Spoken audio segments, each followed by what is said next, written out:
Moi, avant ça, j'étais chrétien. Bon, comme les autres chrétiens en réalité, il y a très peu de chrétiens pratiquants. Tu es chrétien avec le nom. Aujourd'hui, tu poses la question à un chrétien, pour quelle raison tu es sur terre? Tu parles avec 10 chrétiens, les 10 ils vont dire des choses différentes. Et par exemple, pour moi, au début, moi, ma famille, bon, c'est pas qu'ils acceptaient pas, mais tu as fait ton choix, fais ta vie, tu vois, Ouais. c'est ta religion. Et après, alhamdoulilah, on a commencé un petit peu à apprendre, on a fait des doigts, on a avancé doucement, et ma mère, elle a vu le changement, comment est-ce que j'ai changé, comment est-ce que on essaie d'avoir un meilleur comportement, on essaie de maintenant mieux s'occuper de nos parents. Mon objectif, c'était la langue arabe, apprendre la langue arabe, avancer un peu dans le Coran, et alhamdoulilah, et faire la hijra, trouver une tijara et avancer. Mais à la base, j'avais pas l'intention de devenir étudiant en sciences.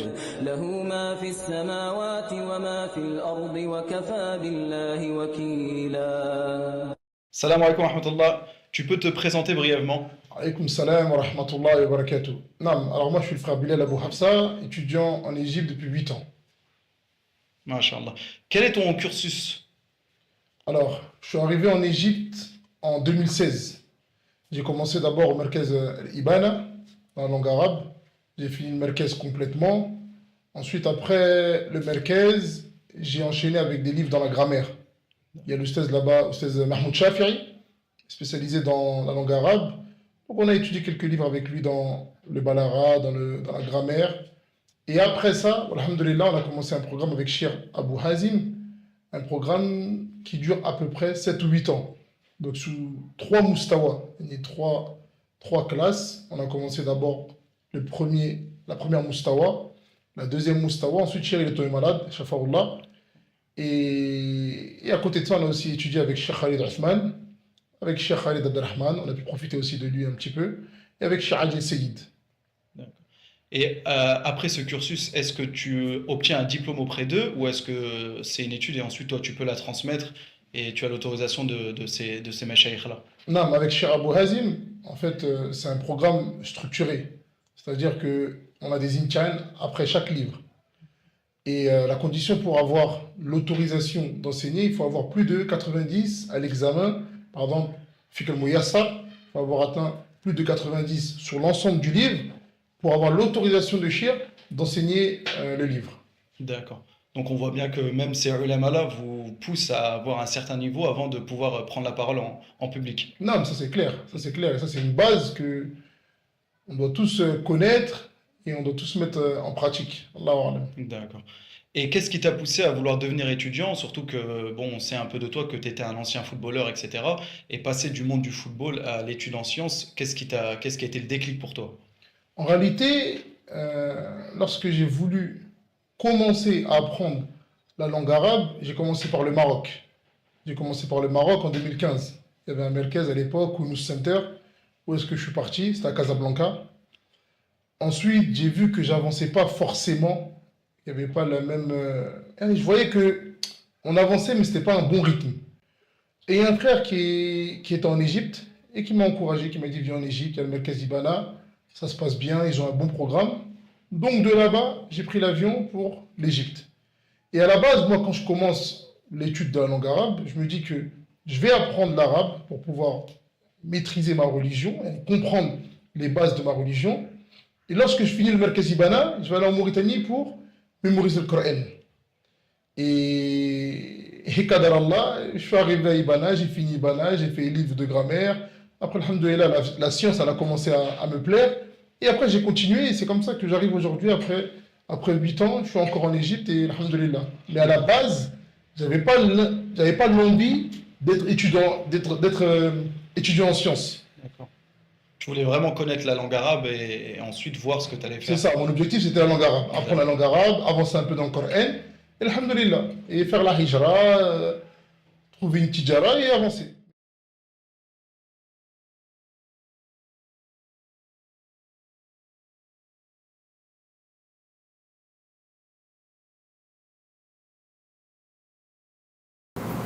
Donc la première propagande qu'on va traiter, c'est celle des historiens. On va la retrouver dans les livres, dans les écoles, dans les universités.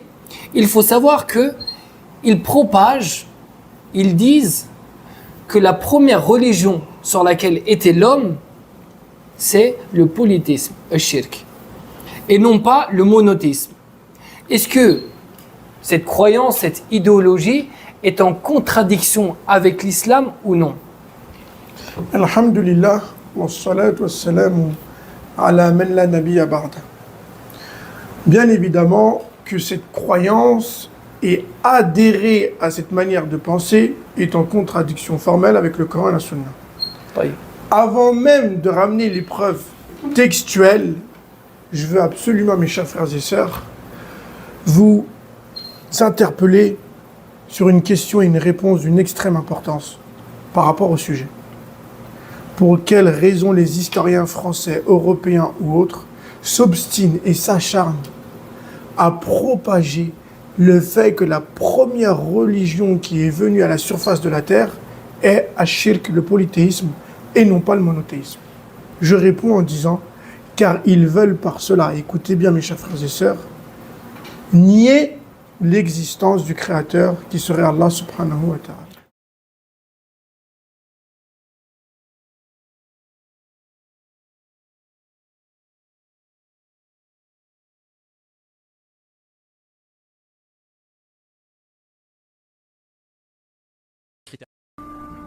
Parmi les choses dont bénéficie celui qui est aimé, n'est-ce pas, par Allah, c'est qu'Allah lui accorde, n'est-ce pas, l'acceptation auprès des gens pieux, les gens de bien, les gens de la sunna, la majorité d'entre eux. Le prophète Mohammed sallallahu alayhi wa sallam nous dit dans le Sahih Muslim, c'est le hadith numéro 2637. Le prophète dit, Inna Allah, iza ahabba abdan, da'a Jibril faqal, إني أحب فلانا فأحبه قال فيحبه جبريل ثم ينادي في السماء فيقول إن الله يحب فلانا فأحبوه فيحبه أهل السماء قال ثم يوضع له القبول في الأرض. Le prophète Mohammed sallallahu alayhi wa sallam dit dans ce hadith, si Allah aime un serviteur, il appelle Jibril. Il lui dit, j'aime un tel. Aime-le. Imagine-toi, Allah t'aime. Allah te mentionne dans les cieux. Allah dit à Jibril, j'aime un tel. Aime-le. Et il aime. Jibril va l'aimer. Puis, il appelle. Donc Jibril appelle au ciel, là-bas. Il dit, donc, aux autres anges, certes, Allah aime un tel. Certes, Allah aime un tel. Aimez-le. Et il aime aussi. Ensuite, qu'est-ce qu'il a dit? Il a dit, puis, il lui a mis l'acceptation sur terre. Il lui a mis l'acceptation sur terre. Jaïd. Donc les gens de bien vont l'aimer, vont l'accepter. Accepter ce qu'il dit. Et ici, là, intabihu. Faites attention. Qu'est-ce que ça veut dire ici? Puis il lui a mis l'acceptation sur terre. Parce que cette partie du hadith, n'est-ce pas, où beaucoup de gens se sont trompés dans la compréhension de ce hadith. Surtout les égarés qui sont beaucoup suivis, ou qui ont beaucoup de suiveurs, qui sont beaucoup aimés par beaucoup de gens, beaucoup d'ignorants. Donc, ils prennent ça pour dire que voilà le dalil, on a dit ici, puis il lui a mis l'acceptation sur terre. Donc, le fait que beaucoup de gens les aiment, ça c'est la preuve qu'Allah les aime aussi. Jaïd. Alors non, ce n'est pas, n'est-ce pas, le sens ici. C'est-à-dire, quand on dit ici, puis il lui a mis l'acceptation sur terre. Donc les gens vont l'accepter, l'aimer. Ici, il ne s'agit pas de tout le monde. Il ne s'agit pas de tout le monde. Et c'est presque impossible que quelqu'un soit aimé par tout le monde. Déjà même les prophètes, le prophète Mohammed sallallahu alayhi wa sallam lui-même, il a été détesté par des gens. Et jusqu'à aujourd'hui, les gens le détestent. Jaïd. Les compagnons du prophète, hein, les compagnons du prophète, Abu Bakr, Omar, Othman, vous allez voir que les chiites les détestent. Pourtant, c'était des hommes pieux. Et nous avons la certitude qu'Allah les aime. Nous avons la certitude qu'Allah les aime. Mais vous trouvez des gens qui les détestent. Donc ce n'est pas tout le monde. Donc le sens du hadith ici, il ne s'agit pas de tout le monde. Et il ne s'agit pas aussi des pervers, des ignorants. Jaïd. Des pervers, des ignorants. On sait que la majorité des gens aujourd'hui sont ignorants. La majorité des gens aujourd'hui sont dans le faux. Vous allez voir que les gens qui sont sur la vérité sont peu. Si on veut comparer par rapport à ceux qui sont dans le faux. Les gens de la sunna sont peu. Donc, ce qui est pris en considération ici, il ne s'agit pas des ignorants. Il ne s'agit pas des ignorants ou des pervers. Parce que eux, ils ne vont pas ici se baser sur les principes. Quand ils vont aimer la personne par rapport à quoi? Donc, imaginons quelqu'un, c'est un mubtadi', il est innovateur, mais comme il a un bon comportement en apparence, n'est-ce pas, de ce que les gens voient, qui parle bien avec les gens, etc., etc. Et donc, il y a beaucoup de gens qui l'aiment. On va dire donc celui-là, Allah l'aime, alors que c'est un mubtadi' qui est là. Il innove dans la religion d'Allah. Donc, nous disons, ici, là, ce n'est pas comme ça qu'il faut comprendre ce hadith-là. Jaïd. Quelqu'un peut être dans un village, il est sur la sunna, il suit la sunna. La majorité des gens qui sont dans le village, là, ce sont des ignorants, des égarés. Jaïd. Alors, ces gens-là le détestent. On va dire quoi ici? Que comme ces gens-là le détestent, donc Allah le déteste? Non.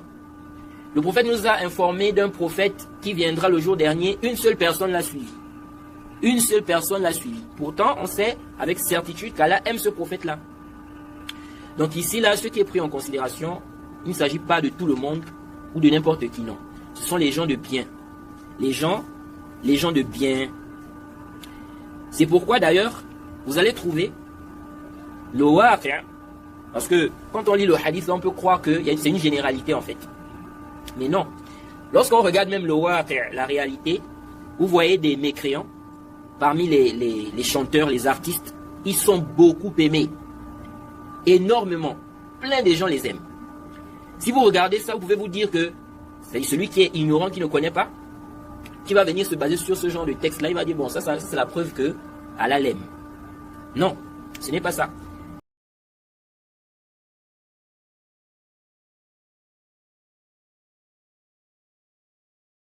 فعلينا أن نعيد الأمور إلى أهلها وأن نتوقف عند حدود ما نعلم ولنعلم جميعا أن هنالك فارقا كبيرا بين العامي وطالب العلم ونحن إلا من رحم الله عاميون لا من طلاب العلم فالعامي المسلم هو الذي يعرف أصول اعتقاده معرفة إجمالية ويأتي بما فرض الله رب العالمين عليه وينتهي عما حرم الله رب العالمين عليه ويجد في فعل الخيرات وترك المنكرات فإذا كان كذلك وهو مقبل على كتاب الله تبارك وتعالى تلاوة وله حظ في قيام الليل ومشاركة في صلة الأرحام وبر الأيتام والعطف عليهم إلى غير ذلك إذا أتيت بجميع هذه الأمور فأنت مسلم عامي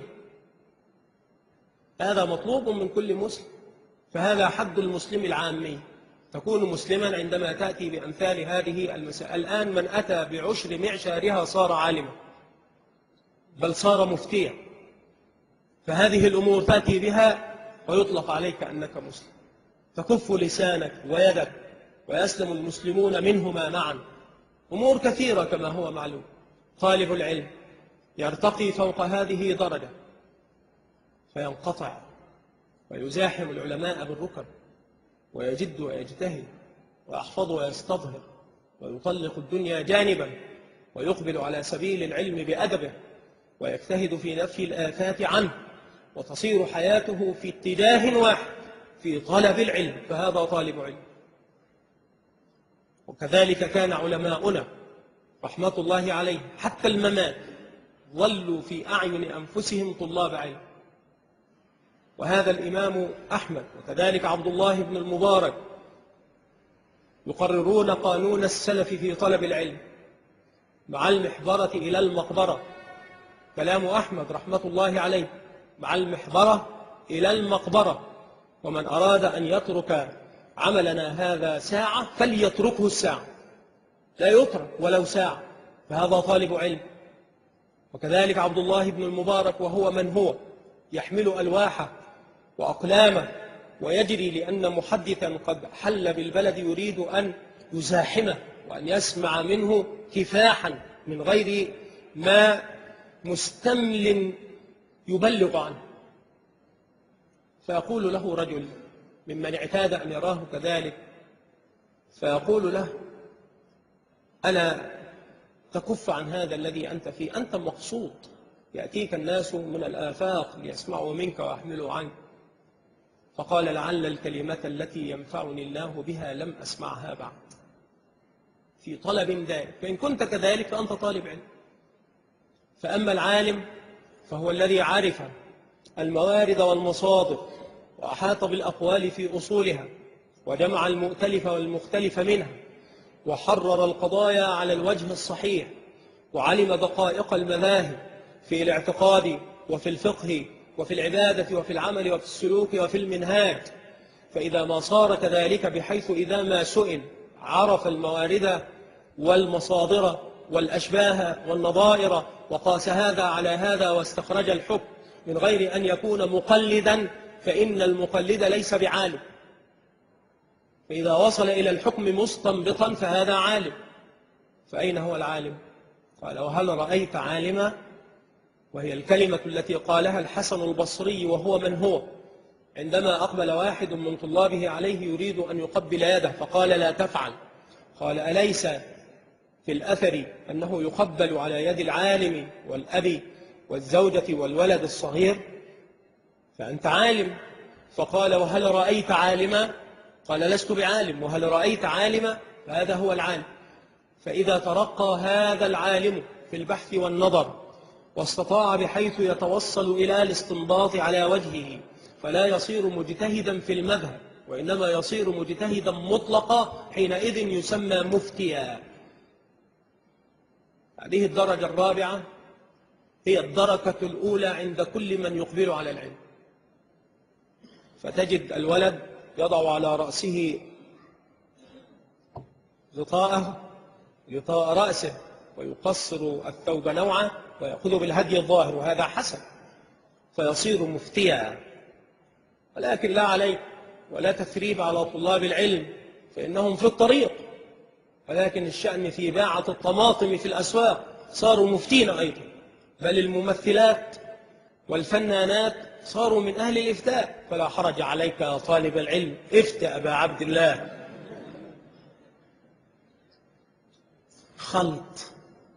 خلط عظيم.